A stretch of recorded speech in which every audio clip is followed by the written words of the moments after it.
Dear students, last time solid state के बारे में हम पढ़ रहे थे। उसमें आपका जो लास्ट टॉपिक था वो था रेडियस रेशियो रूल। कोई भी अगर आपसे पूछे रेडियस रेशियो रूल क्या होता है तो आप क्या बताएंगे? सबसे पहले आपको पता है कि जब भी हम क्या करते हैं, किसी आयनिक सॉलिड की बात करते हैं या किसी आयनिक कंपाउंड की बात करते हैं, तो each and every ionic solid दो आयन से मिलकर बना होता है। एक कैटायन होता है, एक क्या होता है आपका एनायन होता है। दो तरह के सॉलिड से मिलकर, दो तरह के आयन से मिलकर बना होता है। केमिस्ट्री कहती है कि एक कैटायन होता है, उसके चारों तरफ क्या प्रेजेंट होते हैं? एनाइन प्रेजेंट होते हैं। और एक एनाइन के चारों तरफ क्या प्रेजेंट होते हैं बेटा? स्टेबिलिटी को मेंटेन रखने के लिए कुछ कैटाइंस प्रेजेंट होते हैं। अब यहाँ होता ये है कि एक कैटाइन के चारों तरफ और एक मैंने बताया कि एक कैटाइन के चारों तरफ जितने एनाइंस प्रेजेंट होते हैं वो केमिस्ट्री में क्या कहलाएगा? कैटाइन का कोऑर्डिनेशन नंबर।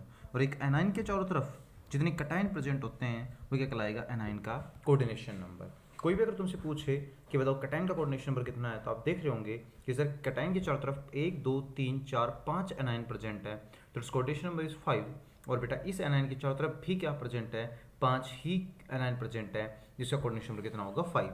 तो किसी भी आयनिक कंपाउंड में कैटाइन के चारों तरफ जितने एनाइन होते हैं और एक एनाइन के चारों तरफ जितने कैटाइन होते हैं वही क्या कहलाता है? उसका कोऑर्डिनेशन नंबर कहलाता है। तो सर कोऑर्डिनेशन नंबर की अगर डेफिनेशन की अगर आप बात करो कि सर कोऑर्डिनेशन नंबर होता क्या, तो आप अच्छी तरह से डिफाइन कर देंगे the number of oppositely charged ions present around a ion, कि एक आयन के चारों तरफ जितने अपोजिट चार्ज के आयंस प्रेजेंट होते हैं उसी को ही कोऑर्डिनेशन नंबर बोलते हैं। कोऑर्डिनेशन नंबर अगर मैं NaCl की बात करूं तो NaCl में Na का कोऑर्डिनेशन नंबर कितना होता है? Na पॉजिटिव का 6।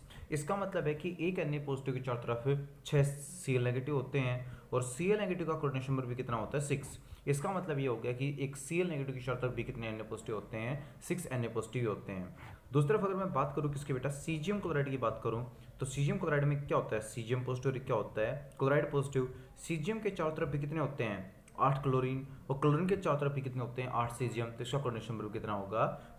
8 एंड 8 होगा। अगले कंपाउंड की अगर जिंक सल्फाइड की बात की जाए तो ये दो आयन से मिलकर बना होता है, एक तो जिंक से और एक किससे मिलकर बना होता है? सल्फर से। सर एक जिंक के चारों तरफ कितने सल्फर होते हैं? 4। और एक सल्फर के चारों तरफ कितने जिंक होते हैं? 4। तो इसका मतलब आप ये कह सकते हैं सर यहाँ पर कोऑर्डिनेशन नंबर कितना होगा? 4 एंड 4। तो कोई भी अगर आपसे पूछे कोऑर्डिनेशन नंबर क्या होता है तो आप बता देंगे कि सर एक आयन के चारों तरफ अपोजिटली चार्ज कितने आयन है। तो जैसे NaCl में Na और Cl का 6 6 होता है, सीजियम क्लोराइड में सीजियम क्लोरीन का 8 8 होता है, जिंक सल्फाइड में जिंक और सल्फर का 4 4 होता है। कोई अगर आपसे पूछे कि आपको पता कैसे चलेगा कि दिए गए कंपाउंड का कोऑर्डिनेशन नंबर क्या है या दिए गए कंपाउंड का स्ट्रक्चर कैसा है, तो एक होता है रेडियस रेशियो रूल।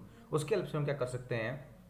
प्राप्त कर सकते हैं, ये डिटरमाइन कर सकते हैं कि कोऑर्डिनेशन नंबर कितना है। कोई पूछे रेडियस रेशियो रूल क्या कहता है, तो ये कहता है कि the ratio of radius of the ratio of radius of cation to the anion to the radius of anion, कि अगर हम क्या निकालें? रेशियो निकाल लें। किसका रेशियो निकाल लें? रेडियस ऑफ कैटायन का रेडियस ऑफ एनायन के साथ रेशियो निकाल लें। इसको केमिस्ट्री में किसके नाम जाना जाता है? Is known as radius ratio rule के नाम से जाना जाता है। तो कोई भी बंदा अगर आपसे पूछे रेडियस रेशियो रूल क्या होता है, तो मैंने बता दिया रेडियस रेशियो रूल आपका रेशियो होता है किसका? Radius of cation to the radius of anion. दोनों का अगर हम रेशियो निकालेंगे तो क्या कहलाएगा? रेडियस रेशियो रूल कहलाएगा। देखिएगा रेडियस रेशियो रूल की अगर बात करें तो मैंने बताया कि रेडियस ऑफ कैटायन का अगर हम रेशियो निकालेंगे रेडियस ऑफ एनायन के साथ तो ये क्या कहलाएगा? रेडियस रेशियो रूल कहलाएगा। वैसे आज तक एक बात याद रखना कि कोई भी आयनिक कंपाउंड होता है उसमें एक कैटायन होता है, एक क्या होता है? एनायन होता है। और ये 11th क्लास में पढ़ा होगा कि the size of cation is smaller than the size of anion, कि कैटायन का साइज हमेशा एनायन से क्या होता है? स्मॉलर। अब ऊपर वाला क्या है? कैटायन। नीचे वाला क्या है? एनायन। मैं पहले ही कह चुका हूँ कि कैटायन का साइज क्या होता है? स्मॉल। तो स्मॉल को लार्ज से डिवाइड करोगे वैल्यू ऑलवेज क्या आएगी? लेस देन 1 आएगी। तो रेडियस रेशियो रूल की वैल्यू क्या होगी? लेस देन 1 मानी जाती है। अब यहाँ पर एक टेबल बनाई जाती है और वो टेबल हमें क्या करती है? बताने में हेल्प करती है कि रेडियस रेशियो की वैल्यू एक्चुअली कितनी होगी। तो अगर इस टेबल के ऊपर ध्यान दें तो सबसे पहले इधर तो क्या देखोगे? रेडियस रेशियो देखोगे। इधर क्या देखोगे बेटा? कोऑर्डिनेशन नंबर देखोगे। इधर क्या देखोगे बेटा? आप ज्योमेट्री क्या देखोगे? ज्योमेट्री देखोगे। और इधर आप क्या देखोगे? एग्जांपल्स देखोगे। सबसे पहले चेक करते हैं, जब रेडियस रेशियो की वैल्यू कितनी होती है बेटा? 0.155 से लेके 0.225 तक होती है। मान लो आपने क्या निकाला? Radius of cation radius of anion को लेकर सोल्व करके रेडियस रेशियो निकाला और रेडियस रेशियो किसके बीच में आया? 0.55 0.155 से 0.225 तक आया। तो केमिस्ट्री कहती है कोऑर्डिनेशन नंबर कितना होगा? 3। जब भी कोऑर्डिनेशन नंबर 3 होती है तो ज्योमेट्री कैसी होती है, ट्राइंगुलर। कैसी ज्योमेट्री होगी, ट्रायंगुलर। आपको पता होगा ट्रायंगुलर ज्योमेट्री ऐसी होती है, ठीक है।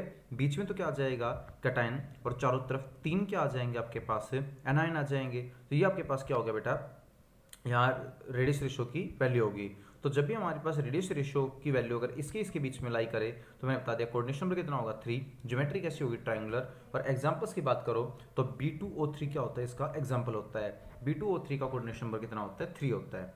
फिर नेक्स्ट, अगर रेडियस रेशियो की वैल्यू 0.225 से लेके 0.414 तक होती है, अगर रेडियस रेशियो की वैल्यू 0.225 से लेके 0.414 तक होती है तो कोऑर्डिनेशन नंबर कितना होता है आपका 4। जब भी कभी कोऑर्डिनेशन नंबर 4 हो, ज्योमेट्री कैसी कहलाती है, टेट्राहेड्रल। क्या ज्योमेट्री होती है, टेट्राहेड्रल ज्योमेट्री होती है। और टेट्राहेड्रल में कौन कौन से सॉलिड पाए जाते हैं बेटा, कॉपर क्लोराइड कहते हैं, कॉपर ब्रोमाइड बोल सकते हो, कॉपर आयोडाइड बोल सकते हो, बैरियम सल्फाइड बोल सकते हो, और मर्क्यूरिक सल्फाइड भी कह सकते हैं। जब उसके बाद आपके पास क्या होगा, अगर रेडियस रेशियो की वैल्यू बेटा इससे आगे बढ़ो 0.414 से लेके 0.732 तक होगी, अगर 0.414 से लेके 0.732 तक होगी तो कोऑर्डिनेशन नंबर कितना होगा आपका 6। ज्योमेट्री आपकी कैसी होगी बेटा, यहाँ पर ऑक्टाहेड्रल। कैसी ज्योमेट्री होगी, ऑक्टाहेड्रल आपकी ज्योमेट्री कहलाएगी, ठीक है। और ऑक्टाहेड्रल ज्योमेट्री होगी तो इसका एग्जांपल क्या होगा, तो हम कहेंगे सर NaCl वगैरह जो होते हैं, NaBr, NaCl, KBr वगैरह वगैरह इसके एग्जांपल होते हैं। अमोनियम ब्रोमाइड भी क्या होता है, इसी का ही एग्जांपल माना जाता है। नेक्स्ट, अगर हम यहाँ बात करें तो 0.732 से लेके अगर वैल्यू 1 तक होगी, क्योंकि मैंने कहा 1 से कम होती है, तो 0.732 से लेके 1 तक की अगर वैल्यू होगी तो कोऑर्डिनेशन नंबर क्या होगा 8। कंपाउंड का स्ट्रक्चर कैसा होगा, बॉडी सेंटर्ड क्यूबिक जैसा। अब आपको पता है बॉडी सेंटर्ड क्यूबिक क्या होता है बेटा, जिसमें 8 कॉर्नर्स पे तो पार्टिकल प्रेजेंट हो, एक पार्टिकल बॉडी के सेंटर में प्रेजेंट हो, उसको बोलते हैं बॉडी सेंटर्ड। इसका एग्जांपल क्या होगा बेटा, आपका सीजियम क्लोराइड बताया था 2 मिनट पहले। सीजियम क्लोराइड क्या होता है, इसका एग्जांपल होता है सीजियम आयोडाइड, इसका एग्जांपल होता है थैलियम ब्रोमाइड होता है, थैलियम क्लोराइड वगैरह एग्जांपल होते हैं, वो बुक से आप देख लेना। तो इसका मतलब हम क्या करेंगे, टेबल में रेडियस रेशियो की वैल्यू निकालेंगे, टेबल में मैच करेंगे, जितनी वैल्यू आएगी वही क्या होगा आपका कोऑर्डिनेशन नंबर होगा। जैसे कि फॉर एग्जांपल के रूप में, अब मान लो आपको कोई क्वेश्चन दे रखा है, एक मैं एक एग्जांपल स्टडी करता हूँ। क्वेश्चन ये बेटा कि the 2 ions A positive and B negative have radii 88 and 200 respectively. 2 ion है, एक तो है A पॉजिटिव और एक है B नेगेटिव। इसका जो रेडियाई है वो कितना है 88, और इसका कितना है बेटा 200 पिकोमीटर क्या है इसका रेडियाई है। आगे आपको क्या रखा है, in the close packed crystal of compound AB predict the coordination number of A positive. अगर AB दोनों मिलकर क्या बनाते हैं, एक सॉलिड बनाते हैं, तो आप ये बताओ A पॉजिटिव का कोऑर्डिनेशन नंबर कितना होगा। तो मैंने कहा था जब भी अगर आपको कोऑर्डिनेशन नंबर निकालना हो किसके हेल्प लोगे, रेडियस रेशियो की हेल्प लोगे। और रेडियस रेशियो क्या कहता है कि सबसे पहले रेडियस रेशियो रूल के अनुसार रेडियस ऑफ कैटायन को ऊपर रखो, रेडियस ऑफ एनायन को नीचे रखो, कैटायन अपॉन एनायन का रेडियस क्या करो, निकालने की कोशिश करो। कैटायन का रेडियस आप ध्यान से देखो कितना है बेटा 88 है, एनायन का रेडियस ध्यान से देखो कितना है बेटा 200 है। तो कैटायन के रेडियस को जब एनायन के रेडियस से डिवाइड करेंगे और सोल्व करेंगे तो कितना आ जाएगा 0.44 आ जाएगा। अब रेडियस रेशियो की वैल्यू 0.44 है, तो बताओ 0.44 कहाँ लाई करता है, ध्यान से देखो 0.44 है, 0.414 से तो क्या है लार्ज मतलब ग्रेटर है, और 0.732 से क्या है लेस है, तो 0.44 इन दोनों के बीच में पाया जाएगा। दोनों के बीच का मतलब कोऑर्डिनेशन नंबर कितना होगा 6 होगा। तो आप कह देना यहाँ पर जो A पॉजिटिव उसका कोऑर्डिनेशन नंबर कितना होगा 6 होगा according to radius ratio rule. इस तरह से आप क्या कर सकते हैं, कुछ कंपाउंड्स का कोऑर्डिनेशन नंबर निकाल सकते हैं, ठीक है। तो जिसका भी आपको कोऑर्डिनेशन नंबर निकालना है उसका निकल जाएगा। देखिएगा, मान लो आपने अभी देखा कोऑर्डिनेशन नंबर 6 किसका होता है, तो तुम्हें पता है NaCl का कोऑर्डिनेशन नंबर क्या होता है 6 होता है। कोऑर्डिनेशन नंबर अगर 6 होगा तो रेडियस रेशियो रूल की वैल्यू कहाँ से कहाँ तक होगी वो भी आप देख सकते हैं, 0.414 से लेके 0.732 तक होगी, सही बात है। अब बेटा यहाँ पर देखना 0.414 अगर रेडियस रेशियो की वैल्यू है, इसका मतलब कि चारों तरफ क्या है बेटा क्लोराइड आयन है, चारों तरफ क्या है क्लोराइड आयन है। और क्लोराइड आयंस के बीच में जो स्पेस है उस स्पेस के अंदर कौन प्रेजेंट आपका Na पॉजिटिव है। अगर आपके पास रेडियस रेशियो वैल्यू 0.414 है, इसका मतलब बिल्कुल Na क्या बिल्कुल टच में है। अगर रेडियस रेशियो की वैल्यू बढ़ती जाएगी समझ जाना Cl थोड़े क्या होते जाएंगे, हल्के हल्के से दूर होते चले जाएंगे, ठीक है। तो याद रखना जब भी अगर रेडियस रेशियो की वैल्यू इतनी हो तो समझ जाना वो बिल्कुल क्या है, पार्टिकल्स टच में है। जैसे वैल्यू बढ़ती जाएगी पार्टिकल्स हल्के हल्के क्या होते जाएंगे, दूर होते जाएंगे। जैसे कोऑर्डिनेशन नंबर अगर मैं 4 की बात करूं तो कोऑर्डिनेशन नंबर 4 में कुछ एग्जांपल होते हैं, जैसे कॉपर क्लोराइड है। अब कॉपर क्लोराइड की बात करें तो इसका रेडियस रेशियो रूल के अनुसार वैल्यू क्या होती है, 0.225 से लेके 0.414 तक होती है। अब 1 मिनट के लिए अगर इस वैल्यू पे ध्यान दें तो जब रेडियस रेशियो की इतनी वैल्यू होगी, कितनी इतनी वैल्यू होगी, इसका मतलब बेटा यहाँ पर जो क्लोराइड है, एक तो कॉपर और एक क्या है क्लोराइड, क्लोराइड आयंस क्या करेंगे बेटा, इस तरह से अरेंज्ड हैं, इनके बीच में जो खाली जगह उसमें क्या कौन आ जाएगा, कॉपर। तो ये यहाँ पर कौन आ गया आपका, कॉपर आ गया। केमिस्ट्री कहती है जब इतनी वैल्यू हो, इतनी जब वैल्यू हो तो आप ये कहेंगे सर यहाँ पर कॉपर क्या होगा बेटा, बिल्कुल टच में होगा। जैसे रेडियस रेशियो की वैल्यू क्या होती जाएगी, बढ़ती जाएगी, पार्टिकल क्या होते जाएंगे, दूर होते जाएंगे। तो जब भी आप रेडियस रेशियो को देखें तो ये चीज़ याद रखना, जो पहली वैल्यू होती है उसके ऊपर पार्टिकल्स आपस में बिल्कुल क्या होते हैं, टच में। मतलब कटाइन के चारों तरफ एनाइन बिल्कुल क्या होंगे, अच्छी तरह से क्लोजली पैक्ड होंगे। जैसे जैसे आप रेडियस रेशियो की वैल्यू बढ़ाते जाएंगे कटाइन एनाइन हल्के हल्के क्या होते जाएंगे, फार अपार्ट मतलब दूर दूर होते जाएंगे। जैसे यहाँ पर तो एक दूसरे के टच में है, अदरवाइज क्या होते जाएंगे, दूर होते हुए चले जाएंगे। देखिएगा स्टूडेंट, इसके बाद आपके पास क्या आ रहा है, कुछ न्यूमेरिकल्स आ रहे हैं। फर्स्ट सेकंड न्यूमेरिकल आप कर सकते हो, न्यूमेरिकल नंबर 3 एक बार देख लो। केमिस्ट्री में क्या रखा है, एक कंपाउंड है, कंपाउंड क्या आपका AX नाम का एक कंपाउंड है। और केमिस्ट्री में आपको ये बोला गया है कि जो AX नाम का कंपाउंड है उसमें जो A पॉजिटिव है उसका साइज कितना है, 95 पिकोमीटर, और जो X नेगेटिव उसका साइज कितना है, 181 पिकोमीटर है। प्रिडिक्ट द स्ट्रक्चर, एक तो स्ट्रक्चर पता लगाना है और एक कोऑर्डिनेशन नंबर पता लगाना। आपको पता होगा कोऑर्डिनेशन नंबर पता लगाने के लिए क्या निकालते हैं, रेडियस रेशियो। कटाइन का रेडियस ऊपर, एनाइन का रेडियस नीचे। तो कटाइन कितना है 95, एनाइन कितना है 181। 95 को जब 181 से डिवाइड करोगे कोई ना कोई वैल्यू आएगी। उस वैल्यू को क्या देखो, उस टेबल में देखो, इस टेबल में आपको पता है अगर वैल्यू इसके बीच में है तो कोऑर्डिनेशन नंबर कितना होगा 6, वैल्यू इसके बीच में है तो कोऑर्डिनेशन नंबर कितना होगा 4। ज्योमेट्री भी आप क्या कर सकते हैं, बता सकते हैं। तो डायरेक्ट थर्ड क्वेश्चन है, सोचने की जरूरत ही नहीं है बेटा। मेरे अनुसार आप क्या कर सकते हो, फोर्थ क्वेश्चन भी आपका हो जाएगा। रेडियस ऑफ क्या दे रखा है, कटाइन दे रखा है, रेडियस ऑफ एनाइन दे रखा है, आपको कटाइन का क्या पूछ रखा है, कोऑर्डिनेशन नंबर पूछ रखा है। पांचवा क्वेश्चन है, if the close packed कटाइन in the AB type structure with the initial structure has a radius of 75 picometer, what would be the maximum and minimum size of the anions filling the void। आपको ये बताना है कि A9 का maximum size कितना हो सकता है वॉइड को फिल करने के लिए, और मिनिमम साइज कितना हो सकता है। सबसे पहले एक छोटी सी बात बताओ, ये क्या रखा है, AB नाम का कोई सॉलिड है जिसका स्ट्रक्चर कैसा है, NaCl स्ट्रक्चर है। याद करो 5 मिनट पहले पढ़ाया था, NaCl में कोऑर्डिनेशन नंबर कितना होता है 6।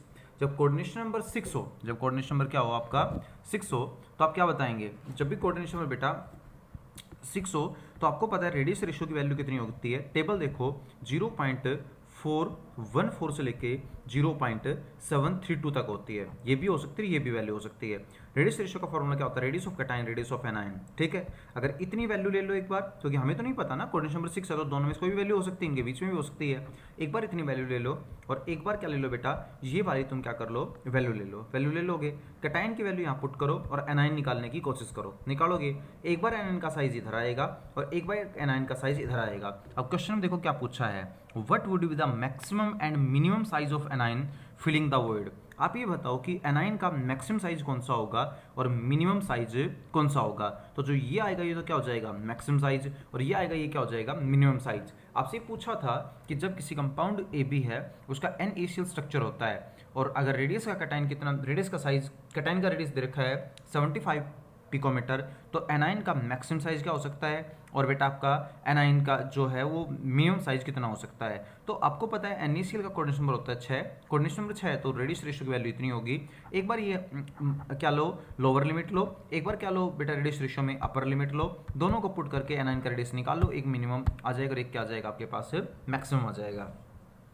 6th क्वेश्चन है, ए solid AB has the NaCl type structure. समझ लोगे NaCl का मतलब क्या होता है। Coordination number 6, if the anion has a radius of 250 picometer, what would be the ideal radius of the cation। बताओ कटाइन का आइडियल रेडियस क्या होगा। Can a कटाइन C positive having a radius of 180 picometer be slipped into the tetrahedral site of the crystal A positive B negative, give the reason in support of your answer। आपको ये पूछा है कि sir इसका आपको answer भी देना है। सबसे पहली क्वेश्चन क्या है, आप थोड़ा सा ढंग से पढ़ेंगे और फिर आंसर दे पाएंगे। केमिस्ट्री में तुमसे बोला गया कि आपके पास एक AB टाइप का कंपाउंड है, ठीक है, उस AB टाइप का कंपाउंड उसका स्ट्रक्चर किससे मैच कर रहा है बेटा, NaCl से क्या कर रहा है, मैच कर रहा है। ठीक है, उसमें आपको क्या कह रखा है, द रेडियस ऑफ एनाइन, तो एनाइन जो B नेगेटिव उसका रेडियस दे रखा है 250 पिकोमीटर दे रखा है। आपको ये बताना है what would should the ideal radius of the कटाइन, कटाइन का बताओ रेडियस कितना होगा, निकाल दोगे। कोऑर्डिनेशन नंबर 6 होगा, 6 के लिए आपको पता है 0 पॉइंट क्या होता है 414 से 0.732 तक। मैंने कहा था अगर अच्छी तरह से क्लोजली पैक्ड होगा तो ये लेना है, तो हमसे क्लोजली पैक्ड के बारे में पूछ। आइडियल साइज का मतलब आपको वो कटाइन का साइज बताना है जो बिल्कुल एटम्स के क्लोजली पैक्ड रहे, मतलब टच में रहे। मैंने कहा था जब ये वैल्यू होती है लोअर लिमिट, ये लोगे तो एनाइन और कटाइन आपस में टच में रहेंगे। जैसे आप वैल्यू बढ़ाते जाओगे एनाइन हल्के हल्के क्या होते जाएंगे, थोड़े से फार अपार्ट होते जाएंगे। तो आइडियल का मतलब तुम ये वैल्यू लेके चलोगे तो क्या आ जाएगा, radius of cation upon radius of anion is equal to 0.414। साथ में यहाँ पर आपका एनाइन कितना दे रखा है रेडियस बेटा 250 पिकोमीटर, कटाइन का रेडियस आपके पास आ जाएगा। इसी क्वेश्चन में पूछा है कि अगर यहाँ कटाइन कितना मान लें, कटाइन का अगर एक कोई कटाइन है C पॉजिटिव, उसका रेडियस है 180 पिकोमीटर, बताओ क्या वो इस टेट्राहेड्रल के अंदर आ सकता है कि नहीं, इस ऑक्टाहेड्रल वॉइड के अंदर आ सकता है या नहीं आ सकता, सॉरी टेट्राहेड्रल वॉइड के अंदर वो आ सकता है कि नहीं आ सकता है। टेट्राहेड्रल जो कंपाउंड होता है आपको पता है उसका कोऑर्डिनेशन नंबर कितना होता है 4। अगर कंपाउंड का कोऑर्डिनेशन नंबर 4 है तो R रेडियस रेशियो की वैल्यू कितनी होगी 0.225 से लेकर 0.414 तक क्या होगी उसकी वैल्यू होगी। ठीक है, ये पूछा कि अगर इसी कंपाउंड में अगर कटाइन का रेडियस 180 पिकोमीटर हो तो क्या ये कटाइन टेट्राहेड्रल वॉइड बना सकता है या टेट्राहेड्रल स्ट्रक्चर में आ सकता है। तो टेट्राहेड्रल का मतलब कोऑर्डिनेशन नंबर 4, रेडियस रेशियो की वैल्यू इतनी होगी। एक काम करो, रेडियस ऑफ कटाइन ऊपर रखो, रेडियस ऑफ एनाइन नीचे रखो, रेडियस रेशियो की वैल्यू निकाल लो। कटाइन का रेडियस है 180 पिकोमीटर, एनाइन का रेडियस आपको दे रखा है क्वेश्चन में 250 पिकोमीटर, सोल्व करेंगे निकालो। अगर इस रेंज में आया तो कह देंगे सर टेट्राहेड्रल वॉइड को ऑक्यूपाई कर लेगा, और इस रेंज में टेट्राहेड्रल नहीं आया तो नहीं ऑक्यूपाई कर पाएगा। ठीक है, थैंक यू।